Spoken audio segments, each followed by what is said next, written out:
A v útrobách Dota sveta, ďaleko od slnka, v miestach, kde zhnité telo a umierajúci dých sú bežnou súčasťou života, sa narodil on, Patch.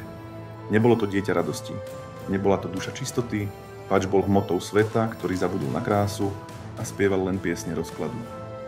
Zo začiatku zbieral len to, čo ostalo.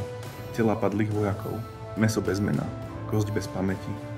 Ale čo skoro mu to nestačilo, Patch objavil svoju pravú vášeň. Nie pre zabíjanie, nie pre vojnu, ale pre zbieranie, pre umenie rozoberať život na časti, pre každý hák vytiahnutý z tmy, pre každý kus mesa, ktorý sa ešte triasol od strachu. V jeho ruke je hák, v jeho srdci je hlad a v jeho smiechu je ozvena tých, ktorí už nikdy nevyslovia svoje meno. Dnes, kdekoľvek kráča, zanecháva za sebou len krv, špinu a smrť.